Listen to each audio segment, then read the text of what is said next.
The youngest of the three gunsmiths pushed the crate with his boot and laughed. "Sergeant, respectfully, this is scrap. You're looking at 40 rifles that belong in a smelter, not on a workbench. We'd lose money trying to save these." The old man in the corner of the shop, wearing a leather apron stained with 60 years of oil and bluing salts, did not look up from the barrel he was lapping. The police sergeant glanced at him, then back at the three young men in their matching shop polos and started to gather the paperwork. He had a department audit in the morning. He needed these rifles processed, documented, and either restored or officially condemned by 7 a.m. He was about to walk out when the old man finally spoke without turning around. "Leave them, Sergeant. They'll be ready when you come back." The three young gunsmiths laughed out loud. If you believe craftsmanship is a promise passed down from one pair of hands to another, type the word honour in the comments right now, because what those three young men were about to witness would rearrange everything they thought they knew about their own trade.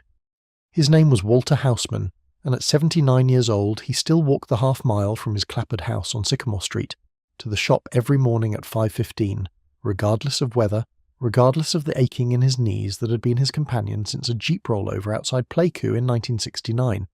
He moved with the deliberate economy of a man who had learned a long time ago that wasted motion was a kind of theft against the clock. He wore the same uniform he had worn for 41 years of civilian gunsmithing: dark green work pants, a long-sleeve cotton shirt buttoned at the cuffs no matter how hot the forge got, and the leather apron his father-in-law had given him as a wedding present in 1967, now softened and darkened into something that fit him like a second skin.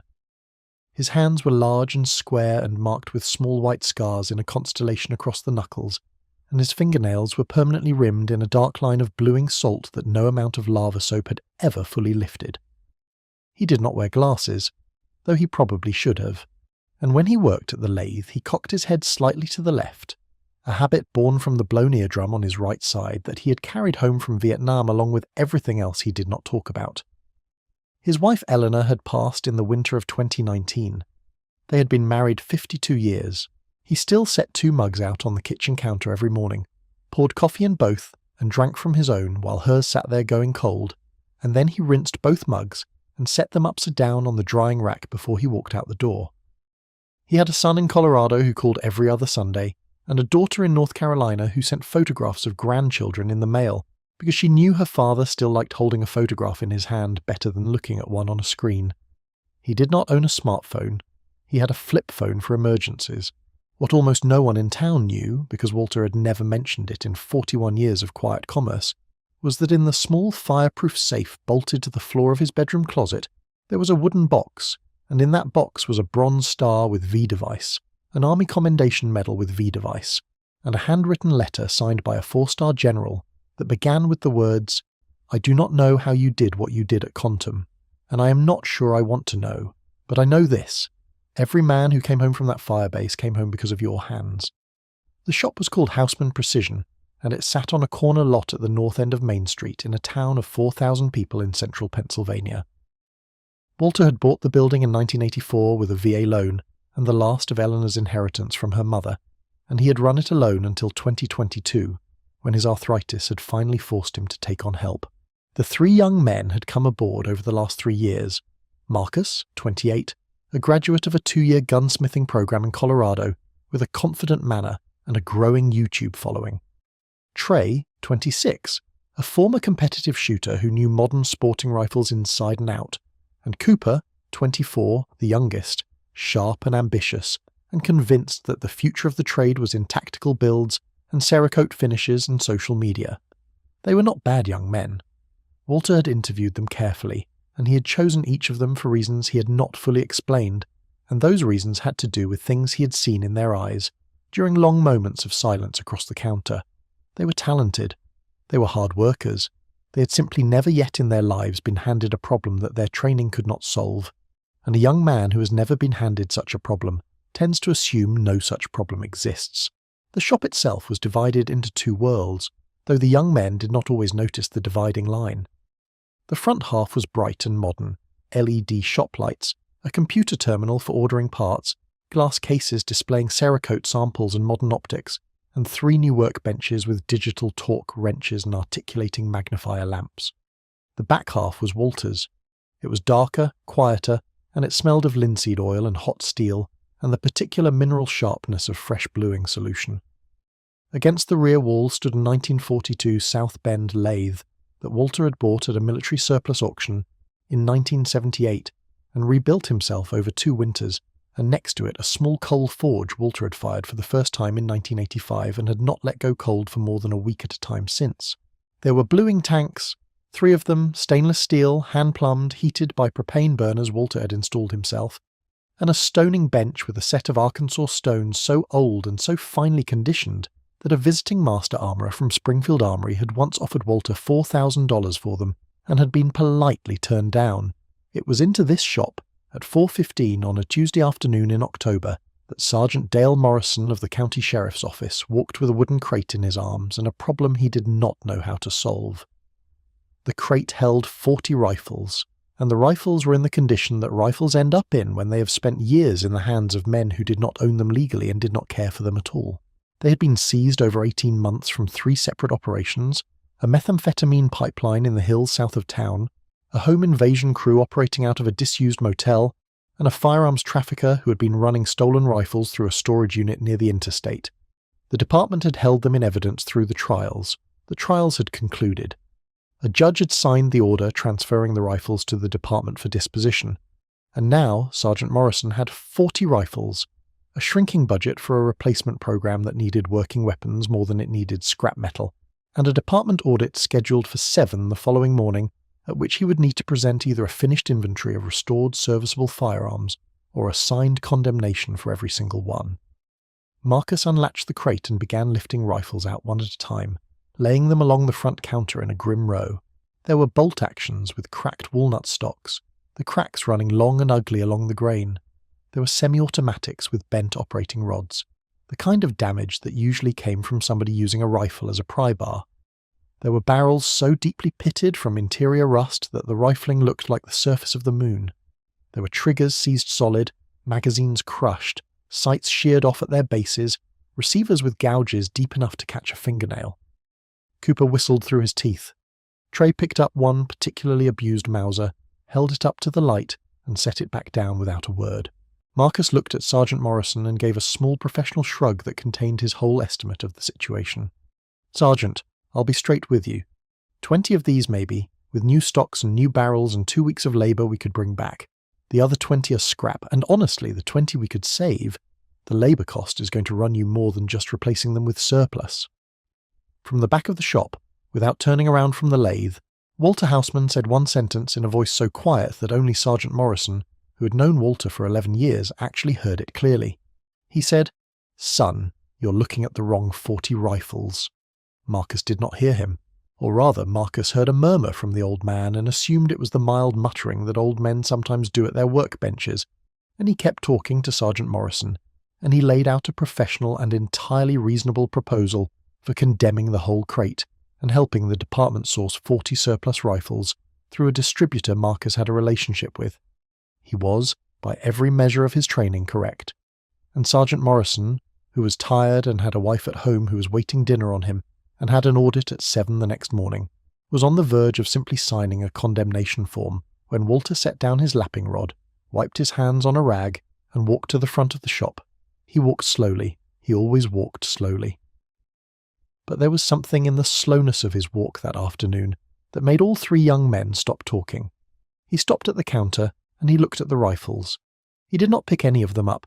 He simply looked at them, one after the other, for what must have been a full minute and was probably closer to 2, and the shop was so quiet that Cooper could hear the wall clock ticking and the faint hiss of the forge banked low in the back. Then Walter said, "Leave them, Sergeant. They'll be ready when you come back." Marcus laughed. It was not mean exactly. It was the laugh of a young man who thinks he's being kind by correcting an older man who has misunderstood the situation. "Walt, I appreciate the enthusiasm, but we're talking about 40 rifles and a 14-hour window. There is no version of physics where those rifles are functional by 7 a.m. Trey smiled faintly. Cooper was already looking at his phone, and Walter Houseman, 79 years old, looked at the 3 young men he had hired and trained and paid and trusted, and he said, "I'm not asking any of you to stay. Go home, get some sleep. The shop is mine tonight." Sergeant Morrison hesitated. He looked at Walter. He looked at the crate. He looked back at Walter. And then, because Sergeant Dale Morrison had been raised by a father who had taught him that when an old man with scarred hands tells you something quietly in his own shop, you listen, he nodded once. 7 a.m., Walt? 7 a.m., Dale. The sergeant walked out. The three young men looked at each other and Marcus opened his mouth to say something, and Walter held up one finger, just one finger, held up for maybe 2 seconds. And Marcus closed his mouth again. Go home, boys. I'll see you in the morning. They went home. Marcus went home and told his girlfriend about the stubborn old man at the shop, and she laughed with him while she made pasta, and he posted a half-joking video to his Instagram about how his boss was about to spend the night arguing with 40 rifles that did not want to be fixed. Trey went home and ate leftover chili and fell asleep on the couch watching a college football replay. Cooper went home to his apartment and scrolled on his phone for a while, and then, around 11 o'clock, found himself unable to sleep. He kept thinking about the way Walter had looked at the rifles. He kept thinking about the one finger Walter had held up. He kept thinking about the fact that in the 3 years he had worked at Houseman Precision, he had never once heard Walter make a promise that Walter had not kept, and he had never once heard Walter say, "I can't." At 11:40, Cooper got out of bed, pulled on his jeans and a sweatshirt, drove to the shop, and let himself in through the back door with his key. And what he walked into, he would later say, in an interview that 3 million people would watch within a year, changed not only his understanding of gunsmithing, but his understanding of what it meant to do any kind of work at all. The forge was roaring, not banked, not low, roaring, throwing orange light across the back wall of the shop in long, moving tongues. The bluing tanks were steaming, all 3 of them, the propane burners turned up and the solution at working temperature. The 1942 South Bend lathe was running, turning a barrel blank that Walter must have pulled from his personal stock in the back room, the swarf peeling off in long blue-black ribbons that curled onto the pan beneath. The stoning bench had a row of trigger groups laid out on it, each one labelled with a small paper tag in Walter's careful block printing. 40 rifles had been stripped. 40. Completely disassembled, every part laid out on cleaning trays, every tray labelled, every labelled tray arranged in a specific order that Cooper did not at first understand and then, slowly, did. Walter had sorted the rifles not by model and not by condition but by the specific sequence of operations each one would require, so that barrels needing relapping were queued for the lathe, stocks needing repair were queued for the glue-up fixtures, parts needing rebluing were queued for the tanks, and each rifle's complete parts set was bundled with a tag indicating which station it would return to next. It was the most organised workflow Cooper had ever seen in his life, and it had been assembled in under an hour by a 79-year-old man working alone. Walter looked up from the lathe. He did not seem surprised to see Cooper. He said, "Couldn't sleep?" Cooper shook his head. He could not make his voice work for a moment. When he finally spoke, what came out of him was not a question but a confession. "I don't know what I'm looking at, Walt." Walter shut down the lathe. He wiped his hands. He looked at the young man for a long quiet moment, and then he said, "Son, what you're looking at is the United States Army Small Arms Repair Facility at Long Binh, Republic of Vietnam, in the summer of 1968. That's what you're looking at. And if you want to learn something tonight, you can stay. But if you stay, you work, and you don't ask questions until morning. You just watch, and you hand me what I ask for, and you do what I tell you. Deal?" Cooper nodded. He could not trust his voice. What Cooper watched over the next 6.5 hours was not gunsmithing in the sense he had been taught the word. It was something older and stranger and more total. Walter Houseman moved from station to station in a rhythm that Cooper eventually realised was not improvised. It was a rhythm the old man had internalised over 54 years, and it had the shape of a language. At the lathe he turned new barrel liners for the worst of the rusted bores, cut to tolerances Cooper could not have matched with a CNC machine, and a week of setup time. At the forge he heated bent operating rods to a specific dull cherry red, read the colour the way other men read a thermometer, and straightened them on an anvil with 3 precise hammer blows per rod, never 4, never 2. At the stoning bench he dressed sear surfaces with movements so small they were almost invisible, testing each trigger after each pass with a gauge he had made himself in 1981 from a modified Starrett dial indicator. At the bluing tanks he ran parts through a hot caustic process that Cooper had read about in textbooks, but had never actually seen performed, because almost no modern shop bothered with it anymore, and the finish that came off Walter's tanks at 3 a.m. was a deep, lustrous black blue that Cooper would later describe as looking like the surface of a lake at midnight. Walter repaired cracked stocks with hide glue and hand-cut walnut splines. The splines fitted so precisely that when Cooper ran his thumb across the joint he could not feel a seam. Walter timed bolt actions. Walter headspaced chambers with a set of gauges that had belonged to his own instructor at Aberdeen Proving Ground in 1966. Walter test-fitted every single part he returned to every single rifle, and when something did not feel right to him, Cooper could not have said what it felt like to Walter, only that Walter's hands would pause and something in his face would shift. Walter would take the part back to the bench and work it for another 2 or 3 minutes and try again. Around 4:30 a.m, Cooper, handing Walter a rear sight assembly, finally could not help himself. He broke the rule. He asked a question. He said, "Walt, where did you learn to do this?" Walter did not look up from the rifle. He said very quietly, "I learned it because the men on the firing line at Quantum needed me to know it by Tuesday, and it was Sunday, and nobody else was coming." And he did not say anything else for an hour and a half. By 6:15 in the morning, the last rifle was coming out of the final bluing tank. By 6:30, Walter was test-firing them in the small indoor range in the shop basement, 3 rounds apiece, checking function, checking zero, checking ejection, while Cooper, exhausted, hands shaking, eyes burning, stood at the loading bench and handed him magazines. By 6:51, all 40 rifles were lined up on the front counter, in the same order in which they had arrived, each one cleaned, oiled, tagged with a small card in Walter's block printing indicating the work performed and the test fire results, each one gleaming under the front shop lights with a finish that looked, to Cooper's eye, better than factory new. At 6:58 the back door opened and Marcus and Trey walked in together, having arranged to arrive early to help Walter explain to the sergeant why the job could not have been done. They stopped inside the doorway. They did not move for a long moment. Marcus said very slowly, What am I looking at?" Cooper, sitting on a stool by the counter with both hands wrapped around a coffee cup that Walter had handed him 20 minutes earlier, said, "You're looking at 40 rifles." Trey walked to the counter. He picked up the Mauser he had set down the afternoon before, the one he had silently condemned, and he worked the bolt. It was glass. He lifted it to his shoulder and sighted. He set it back down with the careful motion of a man handling a relic in a museum. Marcus reached for a bolt action with what had been a cracked stock. The crack was gone. Not concealed. Gone. He ran his thumb across the wood and could not find the repair. He looked at Walter. Walter was pouring himself a fresh cup of coffee. He did not look tired. He looked, Cooper thought, the way a man looks when he has just finished a prayer. Sergeant Morrison walked through the front door at 7 o'clock exactly. He stopped inside the doorway the same way the 2 young men had, and his face did the same slow reorganization. He walked to the counter. He picked up 1 rifle, then another, then another. He worked bolts. He checked chambers. He looked at tags. He got to the 10th rifle before he had to set it down and brace his hands on the counter for a second. He said without looking up, "Walt, how?"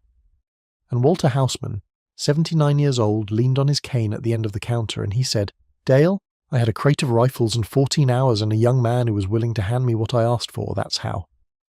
Marcus heard him say it. Marcus heard the phrase, "a young man who was willing to hand me what I asked for," and Marcus looked at Cooper, and Cooper looked at the floor, and something in Marcus's face went through a small private collapse and reassembly that took about 4 seconds. Then Marcus walked over to Walter, and he stopped in front of the old man and he said, "Walt, I owe you an apology. I owe you a big one. I was wrong yesterday, and I was disrespectful, and I was wrong in a way that I am going to be thinking about for a long time. I'm sorry." Walter looked at him. He nodded once. He said, "Son, you weren't disrespectful. You just hadn't seen it done before. There's a difference. Come here." And he led Marcus to the back of the shop, to the 1942 South Bend lathe, still warm from the night's work, and he put 1 scarred hand on the headstock the way another man might put a hand on the shoulder of an old friend, and he said, "I'll teach you. I'll teach all 3 of you. But you have to understand, what I'm teaching you, I'm not teaching you for you. I'm teaching you so that when I'm gone, some kid walks in here with a crate of rifles that nobody else can fix, and one of you 3 can say leave them. They'll be ready in the morning. That's what this is for. That's the only thing it was ever for." The audit at 7:30 went quickly. Sergeant Morrison signed off on 40 restored rifles and drove them back to the department in 2 trips, and the audit board spent most of their time asking him to repeat the part about where the work had been done.